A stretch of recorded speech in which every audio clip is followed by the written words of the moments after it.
నేను ఒక మాట చెప్పి ఆ పుస్తకం మీద ప్రాదేశికం అలాంటి రీసెర్చ్ గ్రంథం కాబట్టి అది పోకుండా దాంట్లో నేను ముందు మాటలు రాసిన వాళ్ళే చదివాను. ముందు మాట ఏం రాసిండ్రో అని పెద్దలు రాశారు, అది చదివాను. పాట యొక్క ఇంపార్టెన్స్ గురించి వచ్చినప్పుడు ఆ కవిని అడిగినప్పుడు ఈ మొత్తం వ్యవస్థలో భారత సమాజంలో ఎక్కడో ఒక దగ్గర సప్రెస్ దగ్గర ఓ శబ్దం వస్తుంది నొట్టబడ్డప్పుడు, అట్లనే ఉత్పత్తి చేసినప్పుడు కూడా ఒక శబ్దం వస్తుంది. అది రిథమెటిక్గానే ఉంటుంది. ఈ శబ్దాన్ని ఉత్పత్తి శబ్దం జానపదం, జ్ఞానపదం, జీవపదం, అభ్యుదయ పదం, విప్లవ పదంగా మారేది. అందుకనిచ్చే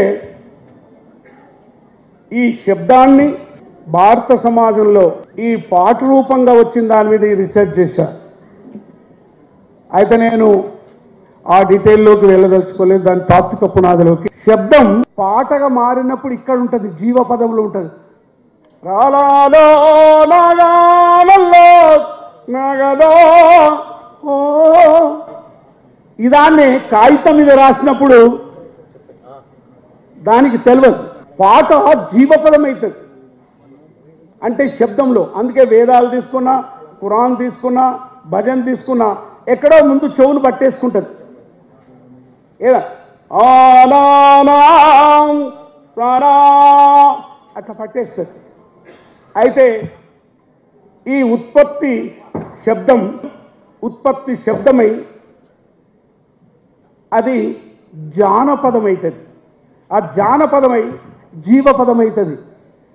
చెరువు కింద చెరుకు తోట జాలి మౌలాని చెరుకు గల్లనేని మోతో, చెరువు కింద చెరుకు తోట, అది జస్ట్ సెంటెన్స్ లెక్క పదం అవుతుంది.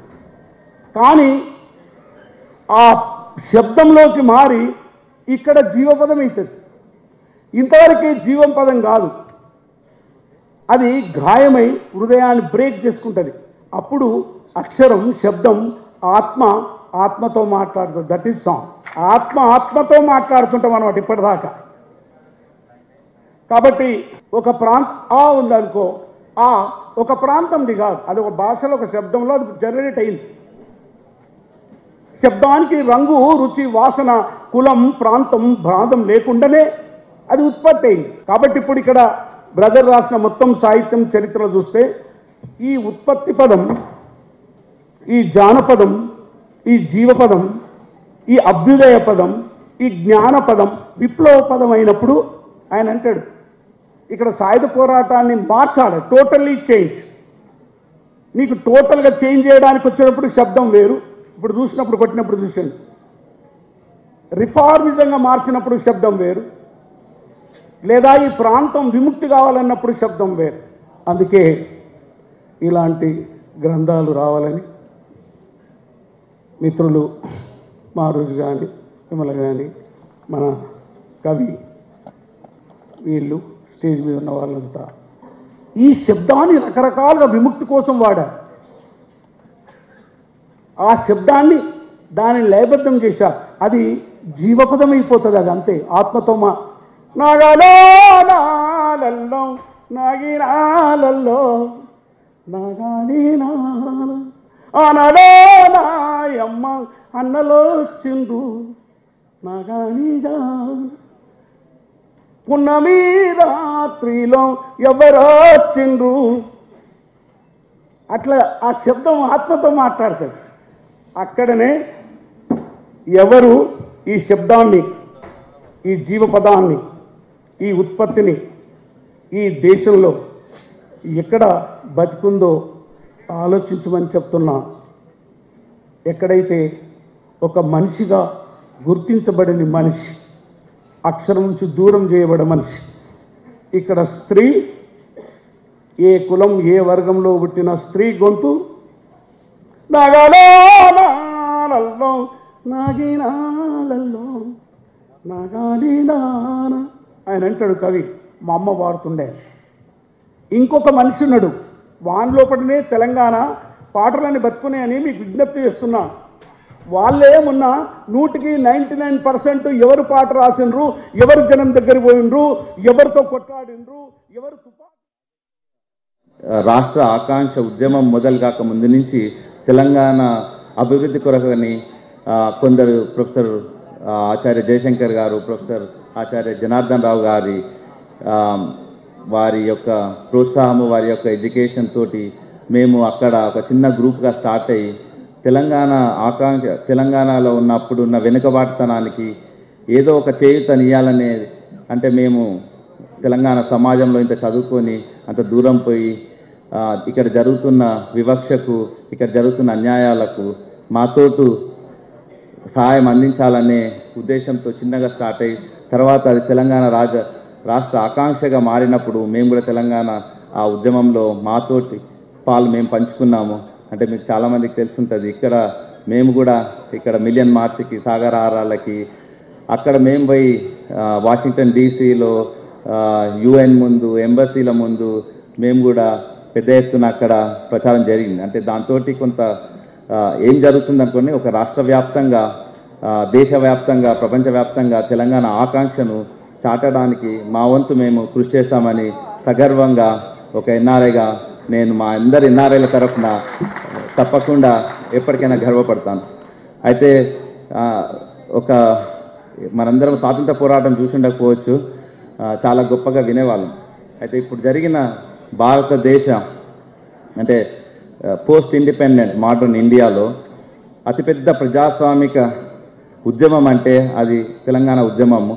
అంటే ఉద్యమాలు చాలా అయినాయి మన భారతదేశంలో, కానీ అవి సఫలీకృతం అయిన ఒక గవర్నమెంట్ భారతదేశ రాజ్యాంగ పరిధిలో ఒక ప్రజాస్వామిక ఆకాంక్షకి రాజ్యాంగ పరిధిలో ఒక సమస్యను తెచ్చి విజయవంతమైన ఒక గొప్ప ఉద్యమం ఇది తెలంగాణ ఉద్యమం. దానికి మనందరము సగర్వపడాల్సిందే. అంటే నేను ఒక ఉద్యమం జరిగినప్పుడు చాలాసార్లు ఇక్కడ ఉండే అవకాశం దొరికింది. చాలా అంటే హంబుల్ అనిపించేది. నేను జనగామలో ఊర్లలో వెళ్ళినప్పుడు ఒక టీచర్లు, ఒక కుల సంఘాలు, ఒక విద్యార్థులు, అదొక ఇంతమంది అంటే పౌర సమాజము ఒక్కటై ఒక ఆకాంక్ష కొరకి కొట్లాడింది. ఐ థింక్ ప్రపంచ చరిత్రలోనే చాలా అరుదు. దానికి మనందరము ఆ ఉద్యమంలో పాలు పంచుకొని చూసినందుకు చాలా గర్వపడాల్సిందే, అదృష్టంగా భావాల్సిందే. అది మేము ఎన్ఆర్ఐలుగా ఎంతో దూరంలో ఉన్న ఒక మానసికంగా ఇక్కడ జరుగుతున్న ఉద్యమాలతో ఇప్పుడు టెక్నాలజీ పెరగడం వల్ల ఫోన్లు, ఇంటర్నెట్లు, ఈమెయిల్లు, ఫేస్బుక్లతోటి చాలా సన్నిహితంగా ఉండడం జరిగింది. అదంతా చాలా అదృష్టంగా భావిస్తున్నాం. అయితే మేము ఒక ఎన్ఆర్ఐలుగా కొంత మాకు చాలా పరిధులు ఉంటాయి. అయితే ఒక ఉద్యమం ఉవ్వెత్తున లేచిన సమయంలో మాలాంటి వాళ్ళం ఏం కాంట్రిబ్యూట్ చేస్తే బాగుంటుంది అనే ఆలోచనలో ప్రొఫెసర్ ఇక్కడ ఉన్న విమల కట్కనేని గారు, చక్రపాణి అన్న గారు, అల్లం నారాయణ ఇలాంటి వాళ్ళతో మేము కొంత చర్చలు జరిపినప్పుడు అప్పుడు ఇది తెలంగాణ రాక పూర్వము యాక్చువల్లీ అప్పుడు మీరు మన తెలుగు ఒక సమైక్య రాష్ట్రంలో తెలంగాణ వారికి గుర్తింపు అనేది చాలా చాలా కష్టమైన పరిస్థితి ఉండే. మన దగ్గర గొప్ప రచయితలు ఉన్నారు, కళాకారులు ఉన్నారు, గొప్ప పాత్రికేయులు ఉన్నారు, I mean even film talent ఉన్నా కూడా ఒక వివక్ష వల్ల ఒక అదే వేరే ప్రాంతం వల్ల ఆధిపత్యం వల్ల గుర్తింపు దొరకక ఉన్నారు. అయితే మీరు ఒక ఏదన్నా ఇలాంటి అవార్డ్స్ ఇంట్రడ్యూస్ చేసి ఒక ప్రతిభ ఉండి గుర్తింపు లేని వాళ్ళని కొంత గుర్తింపు చేస్తే బాగుంటుంది అనే ఆలోచన వారిస్తే మేము దాన్ని మా ఎన్ఆర్ఐ అసోసియేషన్ తరఫున మా బోర్డు వాళ్ళు అంగీకరించి తర్వాత దీన్ని ఏదో ఒక పేరుకిచ్చే అవార్డులు దానికి వాళ్ళకి ఇష్టమైన వాళ్ళకి ఇచ్చుకోవడమో ఏదో ఇట్లా చేయొద్దు అనే దీనికి ఒక విలువ ఉండాలంటే తెలంగాణ సమాజంలో ఒక బాగా గుర్తింపు ఉండి గౌరవింపబడే ఒక పెద్ద మనుషులు ఒక సమాజంలో ఉన్న ఇండిపెండెంట్ జ్యూరీ తోటి చేయాలి అనే ఆలోచనతో మేము